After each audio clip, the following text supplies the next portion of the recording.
Self-sacrifice is basically has two connotations in our society. It's kind of viewed as like a positive, and it is also kind of viewed as a negative.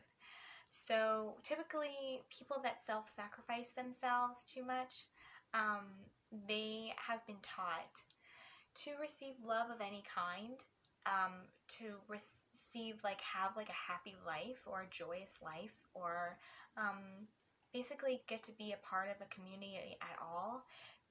They basically have to give up everything about themselves to be a part of a community or have a relationship or to get their food in their mouth or basically to have friends. So basically they have been lied to.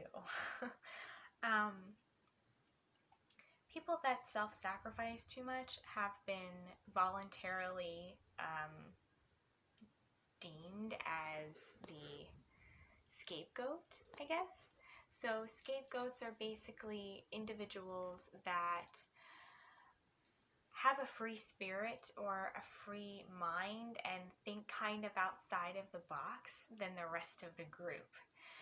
So when the group sees that this person isn't like abiding by the quote unquote rules, because people think if they abide by the rules that they're gonna be loved, right?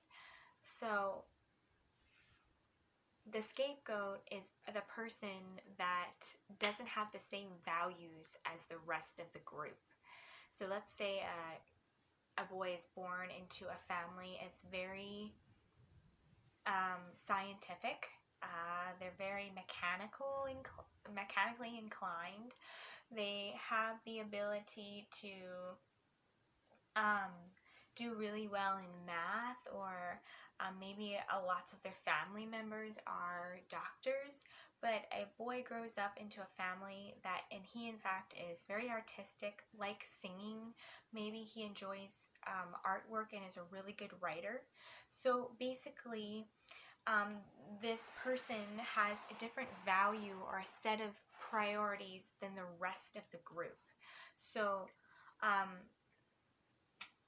unfortunately, a lot of citizens or people view differences as kind of a threat, right? So, because they don't understand. So, instead of basically learning to understand this individual, they would try to mold them into a person that isn't them. So they learn that self-sacrifice is the only way to get basically what I want. So they grow up thinking that pain is something that is helpful. So actually, people that self-sacrifice a lot are very good risk takers. They just don't know it yet. So if you're a person that is self-sacrificial, you have basically been taught that, or had to grow up relatively fast in either to get your needs met or priorities, and basically you have been taught that you have a fear that people will not want to be around you if you're not self-sacrificing. So the martyr syndrome is kind of like liking the color red, but you don't feel safe enough to tell everyone that you actually like the color pink. So, to really understand self-sacrifice, you're actually afraid that people are going to leave. So what you're doing is you're lying to yourself and basically saying, I'm going to sacrifice myself enough so that people won't have to leave, or they'll always stick around. So basically, you are giving parts of yourself up so basically other people will like you. This is also a trauma response as well. People that sacrifice themselves too much have been criticized when they don't meet the needs of someone else. They view control as a form of love.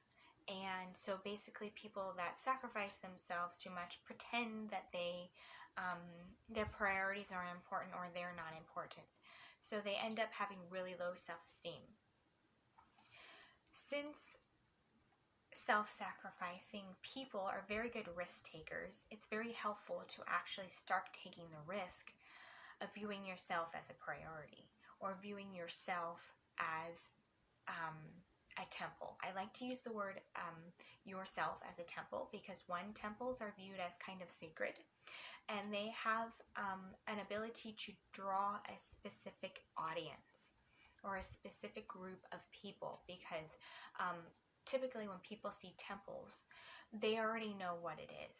So they are not going, to question whether they're going to get to manipulate a temple or not. So if you view yourself as a temple, one, it's going to be in a space of more of a free will rather than I have to. You also will find that when you view yourself more as a temple, you will very much watch what you look at on TV or movies that you watch, the music that you listen to, the food that you eat, because it very much will affect you.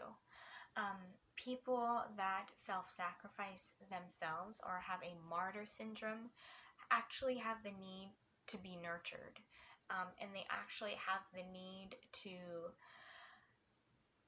be with themselves and take care of themselves. So they were taught not to do that, so they take care of other people. This is a time for you to take the risk and take care of yourself. So find what it is that you actually enjoy doing, or what you don't really like doing. Start doing things not basically for the outcome of it, such as, this is really helpful, at least for me, is if I want to practice something that doesn't have an outcome.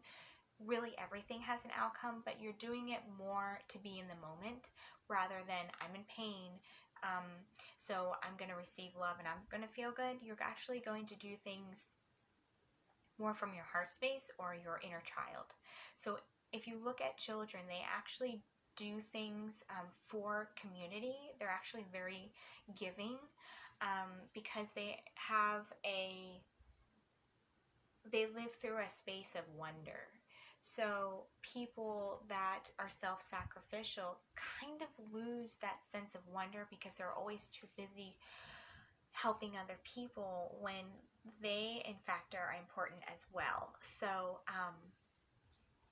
this is very helpful when it comes to starting to take risks within your life, if you're a person that feels like they struggle with self-sacrifice.